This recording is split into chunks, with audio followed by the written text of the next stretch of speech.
filosófico por cada país que irá o puede ir al mundial. Sí, el video va a ser así, mil disculpas, y encima no voy a parar con esta serie, ya me embalé. Hoy vamos con el grupo A. Comencemos con México. Este es el señor José Vasconcelos Calderón, más conocido como solamente José Vasconcelos, un filósofo mexicano oriundo de Oaxaca, dato de vital importancia, probablemente el filósofo mexicano más conocido de la historia de México. El señor Vasconcelos, en 1936, nos regaló el segundo volumen de sus memorias, llamado La Tormenta, en donde se narra con mucha pasión y mucha crítica y una excelente pluma, una de las partes más convulsas de la Revolución Mexicana, y en donde el señor Vasconcelos nos dice lo siguiente: donde termina el guiso y empieza a comerse la carne asada, comienza la barbarie. Y necesitas contexto. En Oaxaca, donde era oriundo el señor Vasconcelos, se tiene una tradición gastronómica más orientada a lo que vienen siendo guisos y cuestiones más hogareñas, por decirlo de alguna manera. En cambio, en lugares como Monterrey o Chihuahua se tiene una tradición gastronómica un poco más orientada a lo que viene siendo carne asada, lo cual el señor Vasconcelos veía como un retroceso, una cuestión barbárica, con lo cual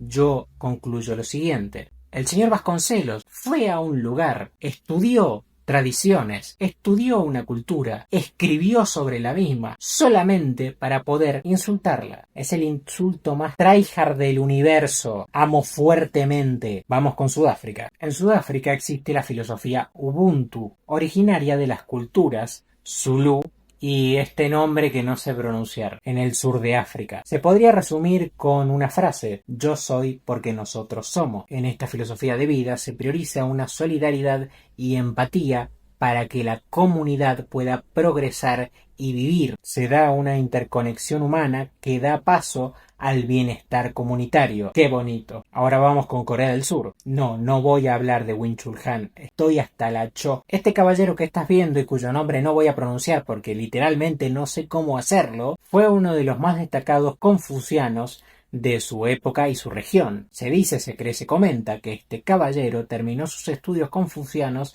a los 7 años y aprobó su examen literario a los 13. Es literalmente el meme de siempre un asiático lo hace mejor que vos. Ahora vamos con la ruta D de los playoffs de Europa. Comencemos con República Checa. Franz Kafka, porque sí, Franz Kafka estudió filosofía, muy probablemente se encontró con Albert Einstein, donde en las reuniones que se daban en casa de Berta Fanta, quien fuera una intelectual praguense. En estas reuniones asistía solamente la élite del intelectualismo judío alemán, en donde por supuesto se encontraban Kafka y Einstein, con lo cual, a pesar de que no hay ningún registro de dicho encuentro, muy probablemente este sí sucedió. Incluso hay imaginaciones de este encuentro como una obra de teatro argentina, que por cierto es increíble. Igual yo no creo que haya sido ni la mitad de divertido que la obra de teatro, porque realmente Franz Kafka era un tipo muy retraído, así que seguramente si se vieron, el señor Einstein salió corriendo de ahí. Vamos con Irlanda. La ciudad de Berkeley se llama así por George Berkeley, un filósofo irlandés. ¿Cuántas veces dije Berkeley, chabón? Sí, el dato es una basura, pero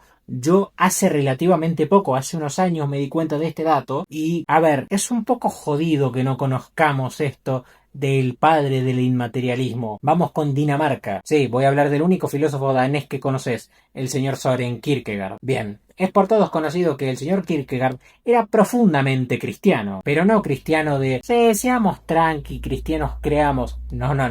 No te equivoques. Para el señor Kierkegaard, el cristianismo era entrega, era pasión, era entregarte a las enseñanzas de Jesús. No era simplemente, ay sí, yo creo en esto. No, era acción, era entrega. Y si había que sufrir, se sufría. Para él, el cristianismo no era cómodo. Para nada, no debía serlo, de hecho. Llegó a decir que encontrar a un cristiano verdadero era más difícil que encontrar a un genio. Bien, ¿por qué te digo esto? Este es Jacob Peter Meister, quien fuera un teólogo y obispo de la iglesia danesa, y que Kierkegaard lo tenía montado en un... Básicamente porque para Kierkegaard el tipo representaba todo lo que era un cristianismo cómodo, un cristianismo cheto, por decirlo así. Alguien que no representaba el sufrimiento y la entrega al amor, la empatía y las buenas cosas que debía tener un buen cristiano. La cosa es, cuando el señor Meister murió, otro obispo llamado Hans Lassen Martensen